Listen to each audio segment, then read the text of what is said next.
En este video vamos a hablar un poco de las variaciones extra o los elementos extra que se pueden realizar mientras yo hago ejercicios. Es mucho más fácil, digamos, hacer un ejercicio sencillo, plano, único. Por ejemplo, es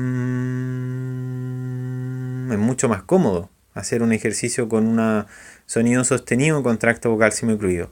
Pero lamentablemente el cuerpo y nuestros músculos tienen que aprender en distintos contextos que sean funcionales. No basta con hacer un ejercicio sostenido. La voz hablada y cantada varía en tono, varía en intensidad. A veces hay fonación, a veces no hay fonación. A veces nos estamos moviendo, a veces estamos de pie, a veces estamos caminando, inclinados hacia adelante, a veces hacia atrás. A veces tenemos el cuello hacia arriba, hacia abajo. Y todos esos contextos son distintas posiciones en que los músculos tienen que adecuar un movimiento complejo y muy fino. Y ese movimiento muy fino hay que entrenarlo. No basta con practicar, digamos, de manera plana, porque los músculos no se van a acostumbrar. Es decir, no podríamos pretender jugar bien fútbol trabajando solo músculos de las piernas, haciendo sentadillas y pretender que vamos a ser buenos para el fútbol. Porque el fútbol requiere movimientos finos, complejos. Y entonces tenemos que practicar movimientos finos y complejos. Es la única forma de aprender muscularmente. Para eso tenemos que exponer a la persona a las distintas tareas fonatorias, como vimos en el video anterior, y también a distintos movimientos, posiciones, y eso es lo que vamos a revisar. Dentro de las variaciones que hay que realizar, la primera es movimiento. La idea es que la persona realice movimientos mientras hace los ejercicios. Por ejemplo,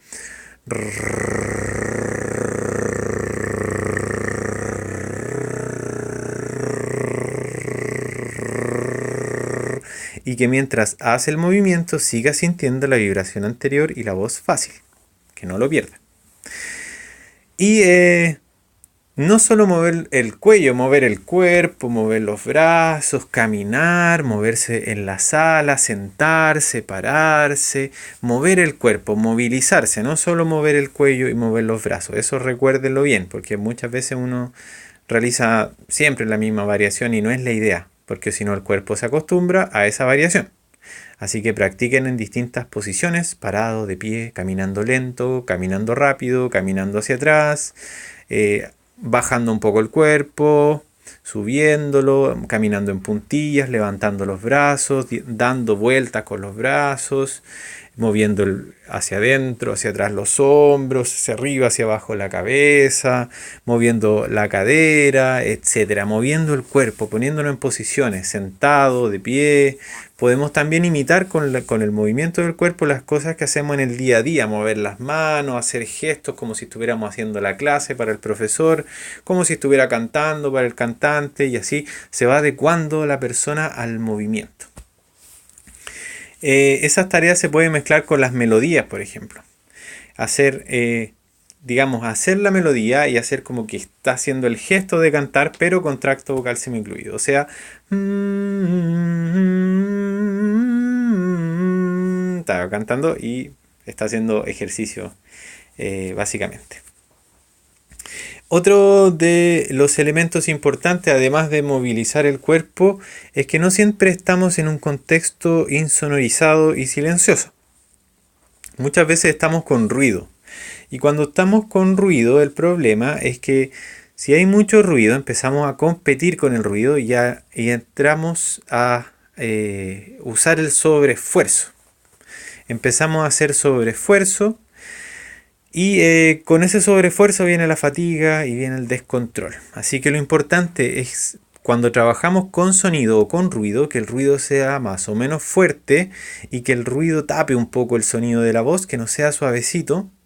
Y con ese ruido, la persona tiene que hacer los mismos ejercicios, sentir las mismas sensaciones, vibración anterior y voz fácil, y no perder el control, aunque esté con mucho ruido.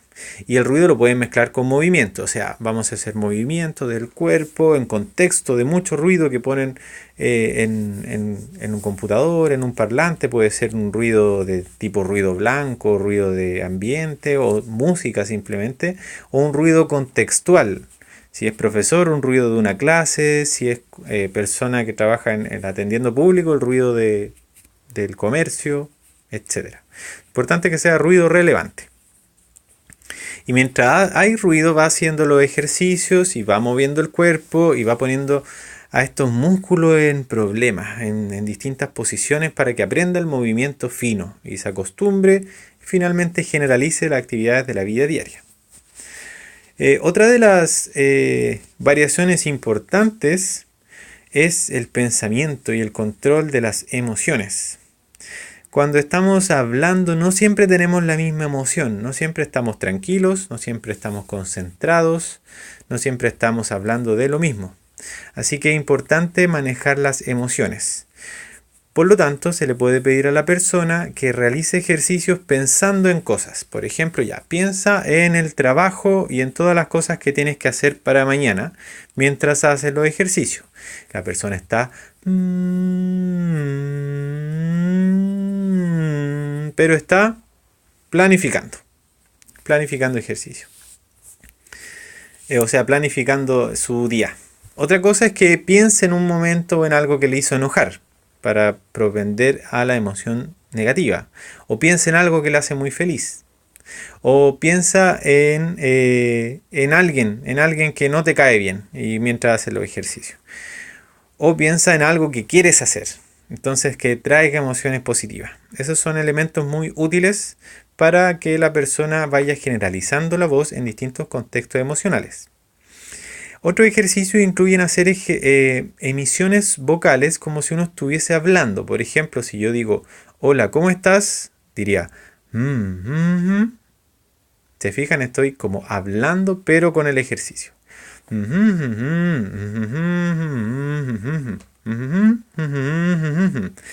Ese tipo de ejercicios, que es como un habla, digamos, en el contracto vocal semicluido, pero tapada, sirve mucho para trabajar emociones porque puedo decir cosas entre comillas o pensar que voy a decir cosas y es más natural.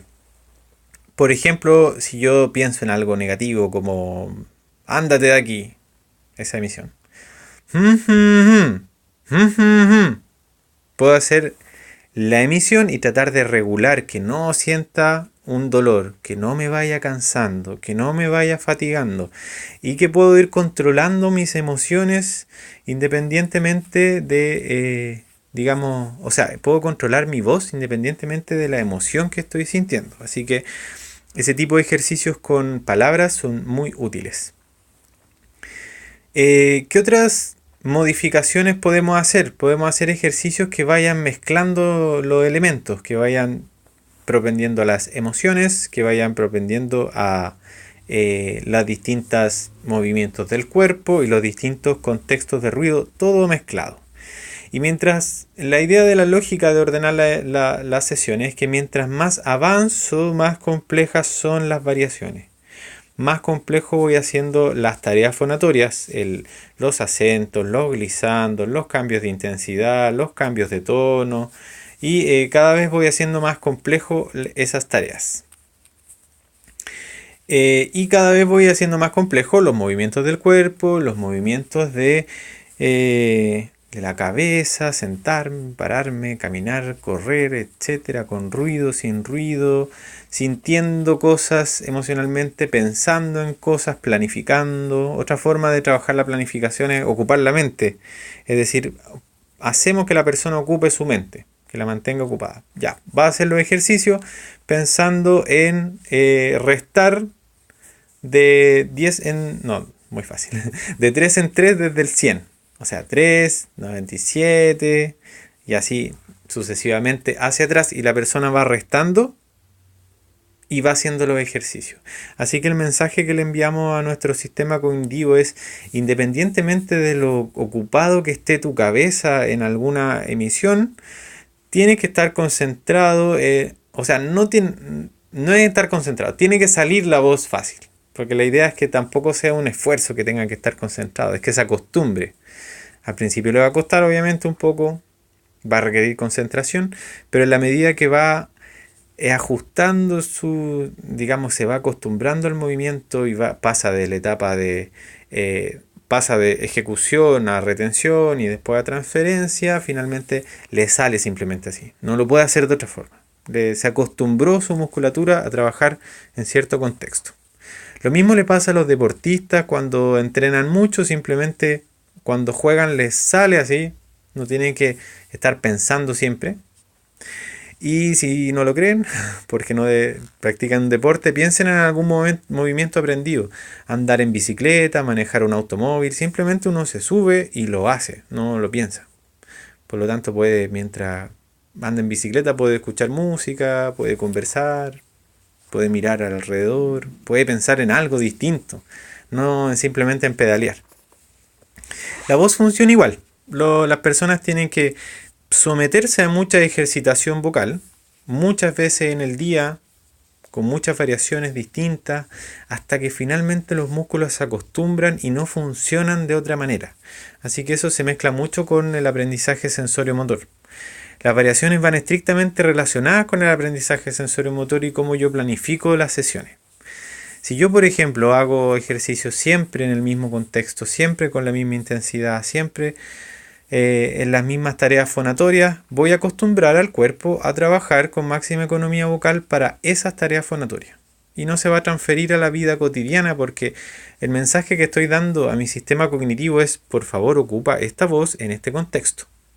Pero en los otros contextos la pierdo. No tengo el control. Así que es importante someterse y que la persona entrene y que se acostumbre, porque esa es la clave de la intervención.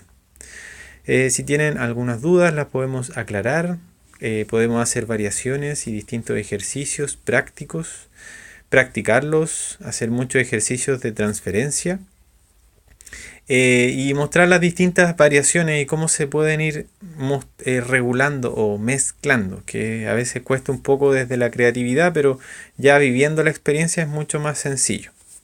Así que ahí lo podemos revisar.